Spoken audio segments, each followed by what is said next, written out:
everyone, and welcome to ZankCast, where we interview members of the Bay community. And for this week, we have got a awesome guest. This guest is bringing back competitive to Metal Fight content, from hosting tournaments and events to over 6,000 subscribers. We have SwiftMFB. How's it going? It's great to be here. All right, thank you so much.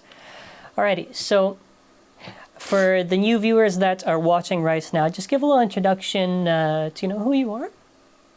Yeah, so I'm a Swift MFB. People just call me Swift.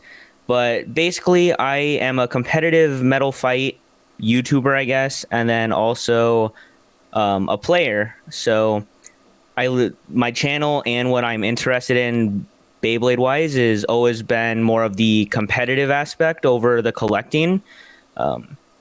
So, yeah, I discovered the WBO back in 2011, but I never played competitively because I was from Iowa and it was a dead zone. So when I moved to Michigan, I found there was a Midwest community with like Jay and Cake. And in 2021 is when I started, and it's just been uphill since then. Yeah, because I wanted to ask, because I saw when you started your channel, you had like videos in like July 2018, and you're like, hey guys, this is the content I'm doing.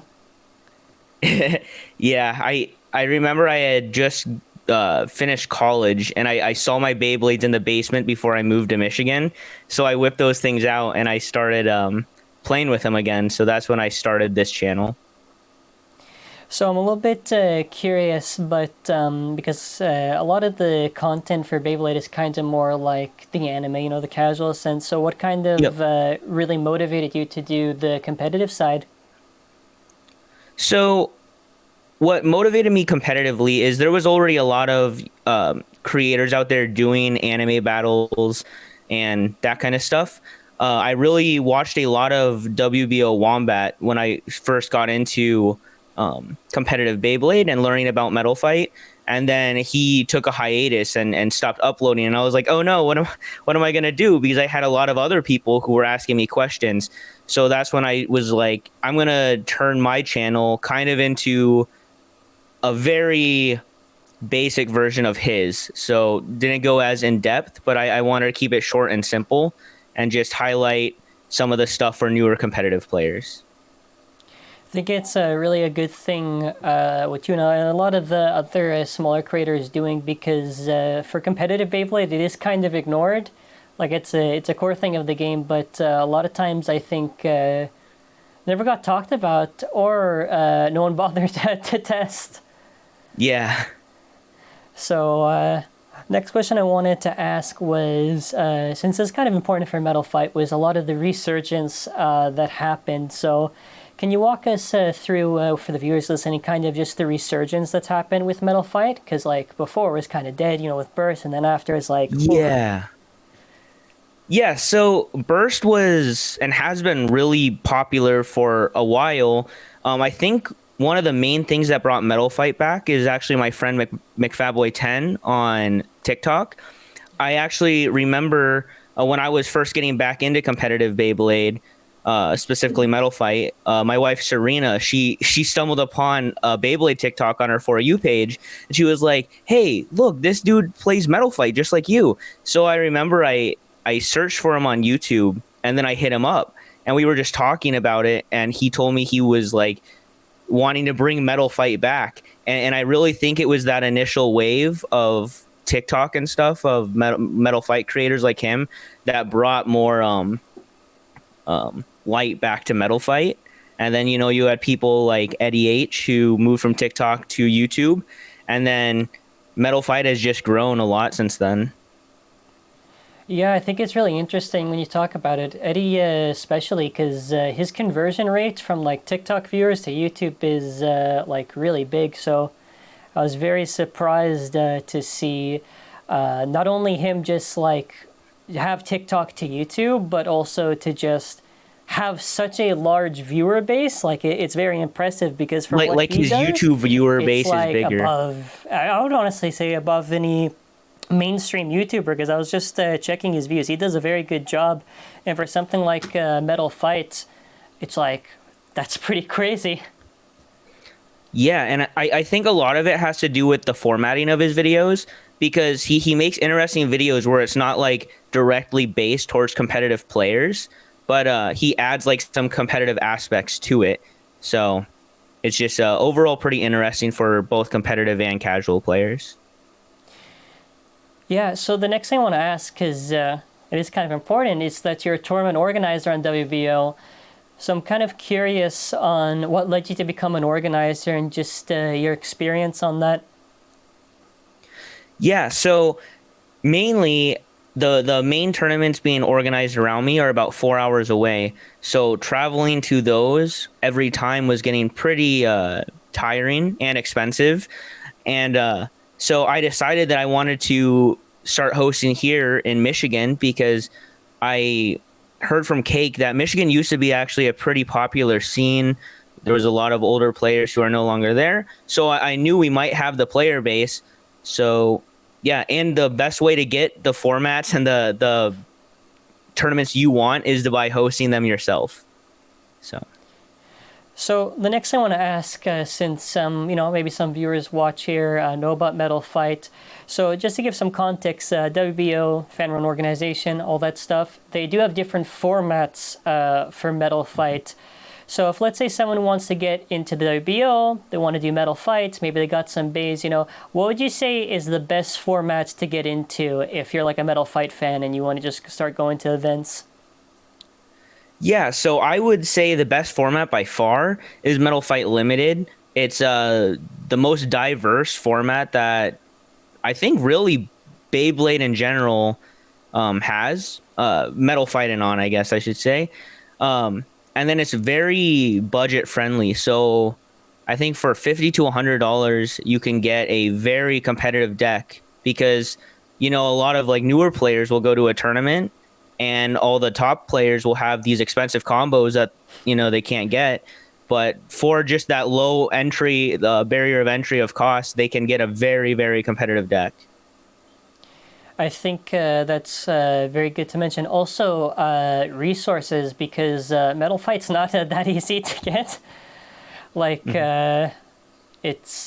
maybe Burst now is a little bit harder to access the more I think about it. But in terms of Metal Fight, if I'm trying to get into it, what would you recommend to a viewer listening? What are the best places to try to search? Yeah, so for people who have the ability to buy directly from Japan, I would recommend, going on using like a proxy service like Buy or Zen Market. Beware, shipping costs can get expensive, and then depending on what country you're in, import fees can also be very expensive. And then for the person who wants the easiest way and to search for specific things, I'd say eBay or Mercari has been really big lately. It is just the best way to do it, honestly. So for Metal Fight, for a lot of the content that you do, what do you think has been the best type of content that you've enjoyed making? Because you cover like a very specific aspect of Beyblade. So it's always interesting to see kind of, what the creators really enjoy doing, or kind of, what's their favorite type to do. Sure. Yeah, I'd say that tournament footage is my favorite. I always complain that I don't want to record tournament footage, but then when I'm going back and looking at it, I really enjoy it, because it's really fun to look back and think about all the memories. And just, it's tournaments are always a really good time, as you know. So just being able to put that up for people to see, I'd say tournament footage is probably by far my favorite stuff to post. So I definitely agree, because I think a lot of times, I don't think Beyblade has much of a reference a lot of times for competitive. So I think seeing a lot of these tournament archive for footage is really good, because players get to kind of see what it's like. And also the scene, I would say, is generally pretty friendly to newcomers, or as best as can be. But what would you think about that? What, like about the scene? Yeah. Yeah, I'd say the scene is very friendly. I think a lot of the older MFB guys that are in like the WBO Discord are really friendly, and they're very eager to get newer players to play, because at the end of the day, um, all of us MFB heads out there, we want to convert as many people to MFB as possible. So the more friendly we are and the more engaging we are to help them get into it, the more people want to come back. So, and interesting to talk about, because you haven't done like the original plastics, right? You've just done like Metal Fight and Burst, yeah? Yep. So And just something burst I wanted standard, so just DB. Yeah, okay, well, that's about as best as burst as you can get right now. A little curious in your perspective, because you've done a lot of Metal Fight and you've done burst, but between the two generations, which I probably know the answer, but kind of which one do you prefer and for what reason? You can take your time, because it is a little big of a question. Yeah, so of course I prefer MFB significantly more than burst. I did think burst was cool for a while. I don't really know how to explain this. I'll try my best, but I'd say MFB is more of a diverse meta. So like, there's multiple things that work, even in Metal Fight Standard, where you can use multiple different combos and combinations that will get the job done. Or in burst, especially in Standard and even GT to an extent, I feel like it's more of a brain off format, where it's just you have your type triangle of good combos, and then you kind of have to stick to that, and doing anything super jank doesn't generally work. Which part of that is also the LAD is very prominent in burst. I have, in my time playing, there hasn't been really any KO defense. I think there was like a rubber ball driver, but Yeah. I tried using that once and got destroyed.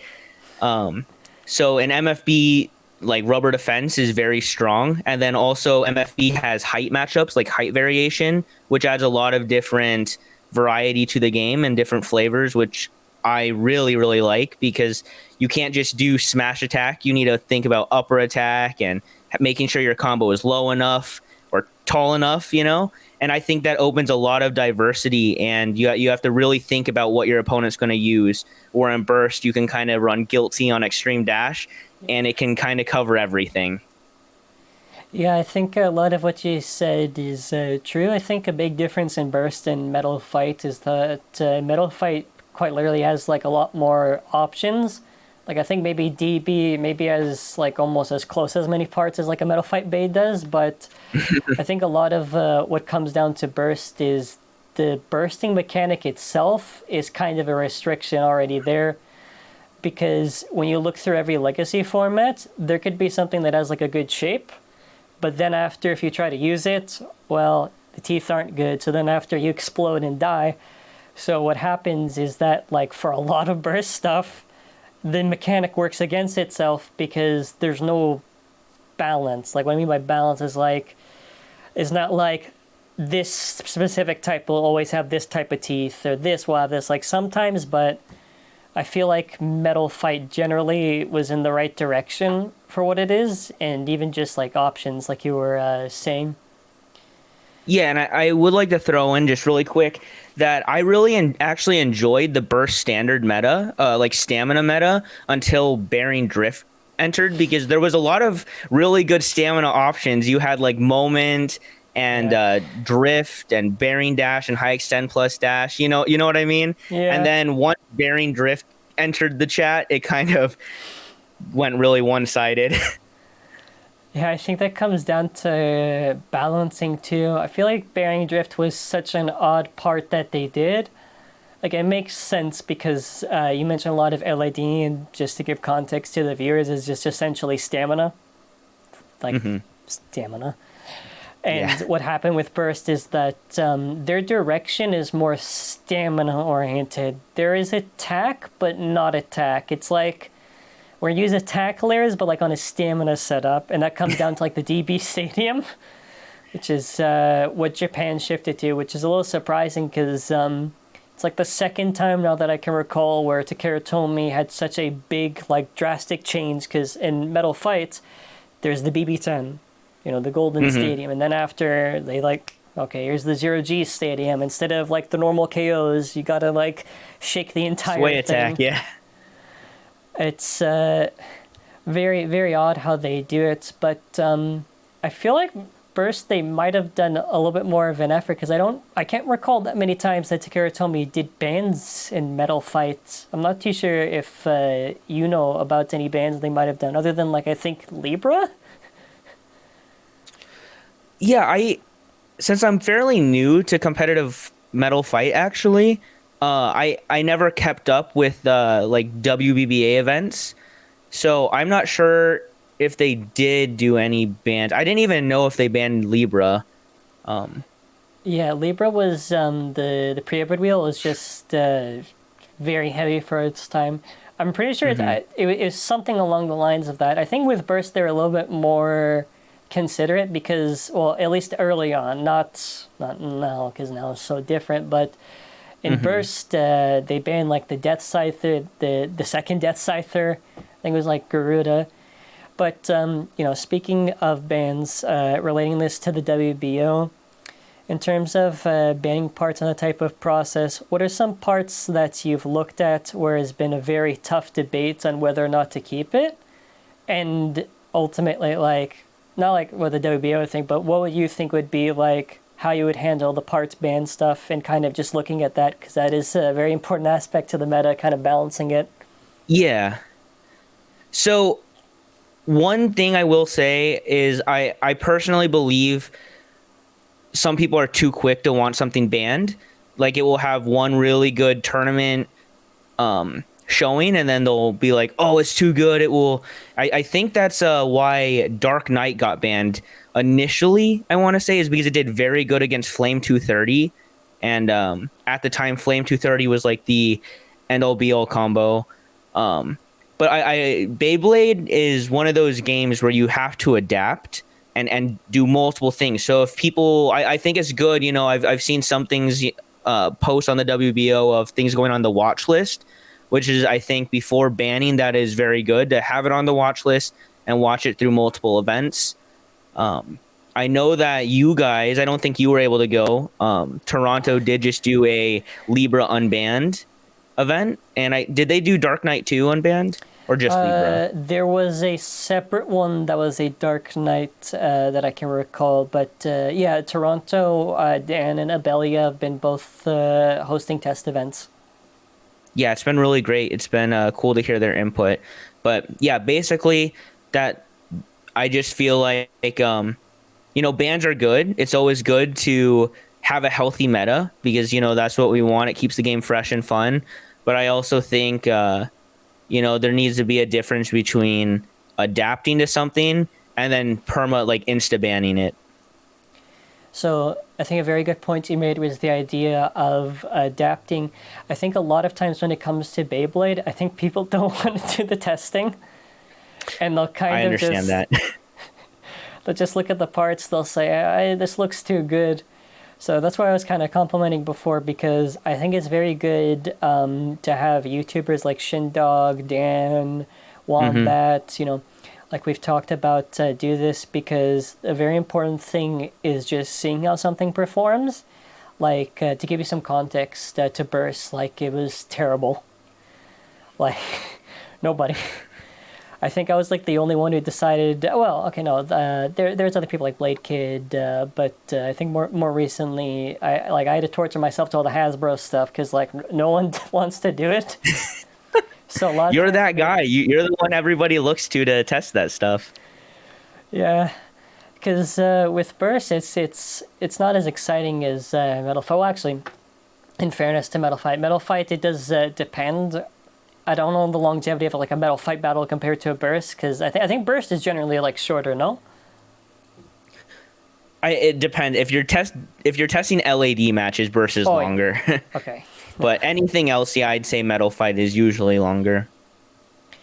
So, in terms of accessibility, what are some things that you've done for metal fights that you, if a viewer is listening right now, you would recommend them to check out? So, this would be like tutorial stuff, any resources? Yeah, so I've actually put out a couple buy guides. I put a two-part guide out for Metal Fight Limited, and then I also put a buy guide out for Metal Fight Standard. And both of these guides are budget friendly, so I went into it looking at somebody who has literally nothing, and if they wanted to start that format, the best Beyblades they can get for the price. In And terms I of, have oh, sorry, you did a go pause. ahead. No, you did a Oh, I pause. have Sorry, the latency. two. I have two playlists, I believe, where I have those on my channel. So if people wanted to look at buy guides, they can just check out that playlist. All right.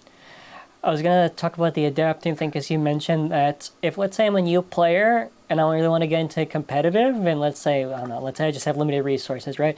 What would you recommend is the best way to adapt and to kind of like, kind of get on the level that, let's say, like the average competitive player would be?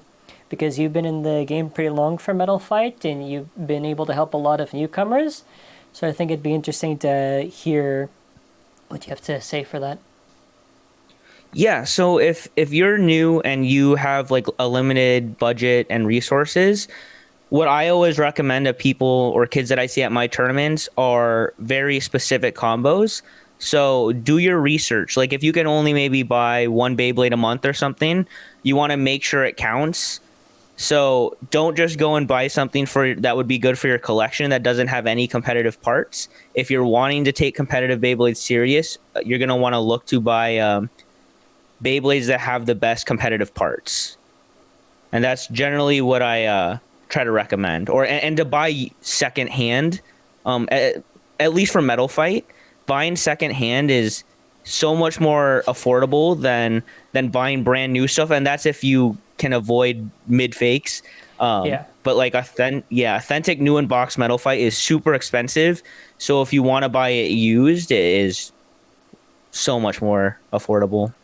I think just touching on that, because I don't think a lot of viewers know here, I think I might have done like an Instagram a long time ago complaining because I got like a fake mid-fake El Drago. But so the viewers are just wondering, since you're kind of like the MFB expert for here, can you just explain what mid-fake is? Yeah, so Midfakes, there's a lot of different opinions on Midfakes out there, so I'll keep it short. But essentially, Midfakes are counterfeits. I'm just going to straight up just call them fakes. They are fakes that are very close to the real thing.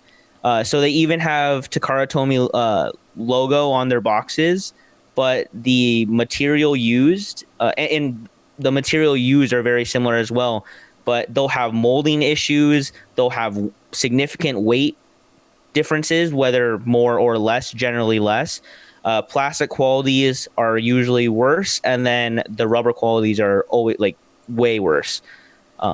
So that's basically the differences. So that's what you got to watch out for is things that are packaged as TT and look like TT to like an untrained eye, but they will not perform the same. I'd say they usually perform like 70% of the real thing. It's a very good thing to talk about this, actually, because it's a thing that I think really plagues getting into Metal Fight, especially if you're trying to, even if you're trying to look for normal stuff, actually. I've seen times where there are like lots and there are like mid-fakes because they have to actually like go in. I mean, you've done a lot of lot stuff, so I'm sure you know. And a lot of times they'll like trick the person, right? Because they'll use like an official picture of the box and they'll say, oh, it's the original. Like, to talk about my experience, the pre-roll Drago is really sad. There is the gold one, which is like the World Hobby Fair. And I didn't originally know the difference between it. The difference was just like the paint streak or whatever. But I asked the guy, I'm like, hey, is this the right thing? And they're like, oh, no, it's legit. This is from the World Hobby Fair from like 2010.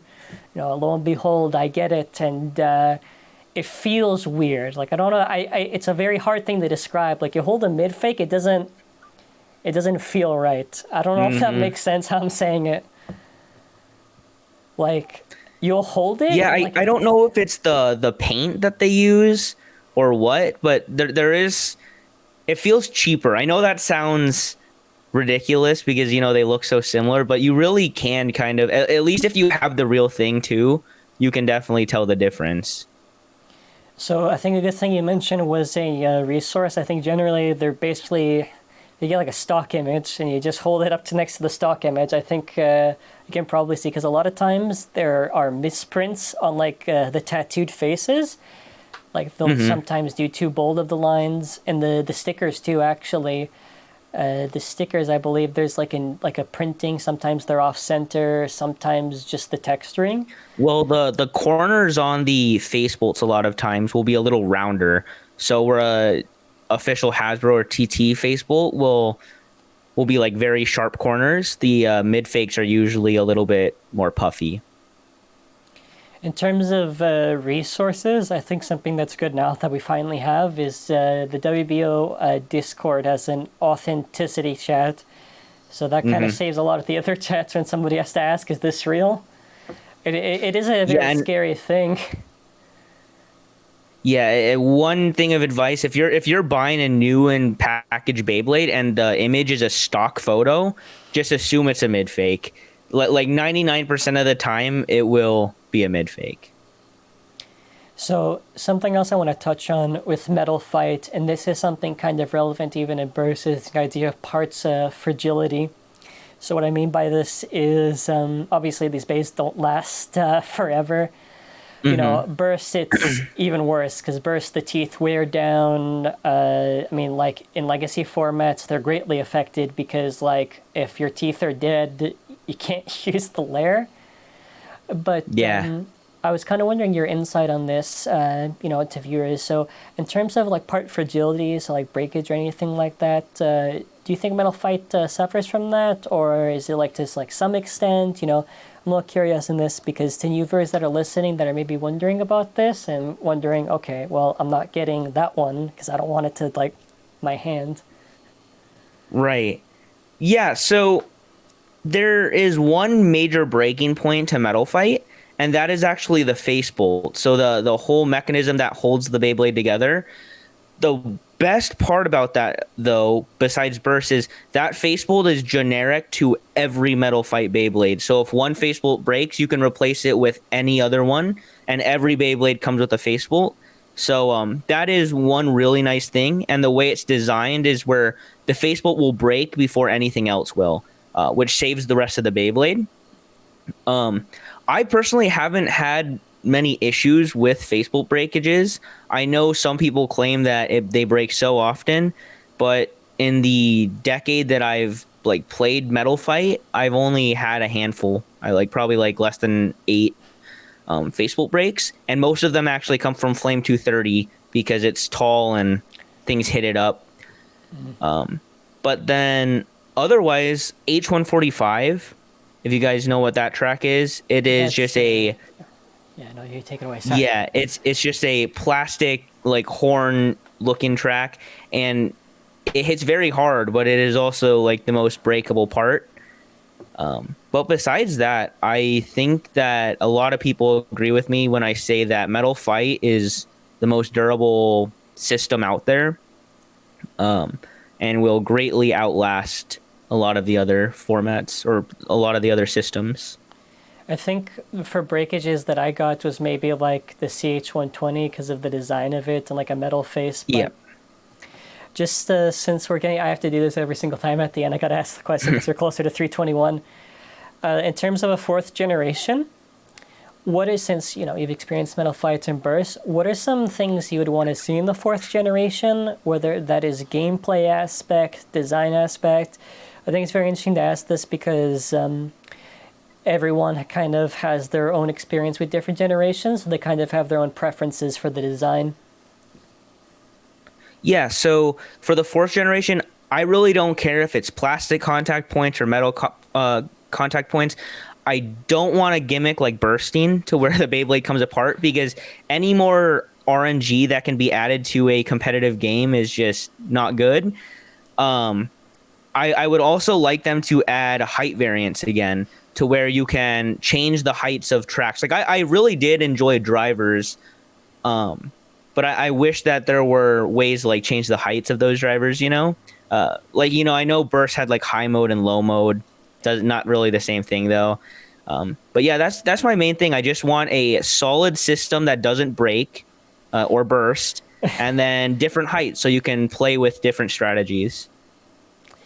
All right. Yeah, I want to thank you all for your time. I think it was really good to get a lot of your thoughts on this, especially because I think Metal Fight's coming back. It's really good to have an expert like yourself, or very, very good competitive expert to give a lot of insight on this. So I think ending off, I have two questions. What are your plans for 2023 in terms of content or anything that you're doing? What can the viewers can expect? And if you want to plug anything at the end, the floor is yours. Yeah, so as far as content, I do plan to keep uploading. I apologize for the lack of uploads lately. I've been pretty busy. I would like to announce that I am partnering with Dan from the WBO. If you guys don't know who he is, he makes very high quality competitive testing footage. So we've been talking about us partnering together so I can bring higher quality competitive content and testing to you guys. But besides that, yeah, you guys can check out my YouTube channel, and if you like it, you'll like it. All right, I want to thank you so much, and if you are a viewer listening, make sure to stay tuned for 2023 for Metal Flight content on Swift. You can do that while I die off with the first content. You can check him out on his YouTube channel and his other social medias, and we're going to be ending off here. So I want to say thank you all for watching. Have a wonderful day. Thank you, guys.